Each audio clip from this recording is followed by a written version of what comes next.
Hello guys, ഞങ്ങൾക്കിന്ന് Cheemeni വരെ പോവേണ്ട ഒരു ആവശ്യം ഉണ്ടായിരുന്നു. അവിടേക്കാണ് കേട്ടോ പോകുന്നത്.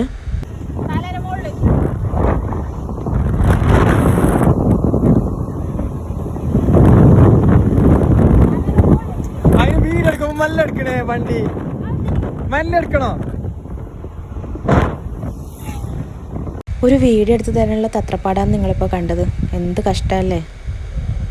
അങ്ങനെ അവിടുത്തെ കാര്യങ്ങളൊക്കെ കഴിഞ്ഞ് തിരിച്ചു വരുമ്പോൾ രാത്രിയായി കേട്ടോ. ഒരു അവിമിൽക്കും കുടിച്ച് ഒരു കോൺ ഐസ്ക്രീമും തിന്ന് പാഴ്സലും വാങ്ങി വീട്ടിൽ പോയിട്ടോ. അത് കഴിഞ്ഞ് നീലേശ്വരം കടപ്പുറത്ത് നെല്ലിക്കുന്ന് കടപ്പുറത്ത് ഉത്സവമാണ് കേട്ടോ. അവിടെ പോകാമെന്ന് വിചാരിച്ചു. നെല്ലിക്കുന്ന് കടപ്പുറം എന്ന് പറയുമ്പോൾ നമ്മുടെ രാജേഷ് ചിന്നു അവരില്ലേ, അവരെ നാടാണ് കേട്ടോ. അങ്ങനെ അവിടെ എത്തി അവിടുത്തെ അമ്പലത്തിലൊക്കെ പോയി തൊഴുതു. നിങ്ങൾക്ക് ഈ ഉത്സവത്തിന് പോകുന്നതൊക്കെ ഇഷ്ടമാണോ? എനിക്ക് പണ്ട് ഒട്ടും ഇഷ്ടമുണ്ടായിട്ട് ഈ ആൾക്കാർ കൂടുന്നിടത്തെല്ലാം പോകുന്നത്. പക്ഷേ ഇപ്പോൾ ഇഷ്ടപ്പെട്ട് വരുന്നു. അങ്ങനെ വാമിയുടെ കുറേ ഫോട്ടോഷൂട്ടൊക്കെ ഉണ്ടായിരുന്നു കേട്ടോ. ഗാനമേള ഉണ്ടായിരുന്നു അന്ന് രാത്രി അവിടെ. അങ്ങനെ കുറച്ചിരുന്ന് കണ്ട് പോവാമെന്ന് വിചാരിച്ചു. നല്ല രസമുള്ള ഗാനമേള ആയിരുന്നു കേട്ടോ. ഒരാളവിടെ തകർക്കുന്നത് കണ്ടാ നിങ്ങൾ? അങ്ങനെ അതൊക്കെ കഴിഞ്ഞ് തിരിച്ച് വീട്ടിലേക്ക് പോയി കേട്ടോ. അപ്പോൾ okay, tata bye bye, see U.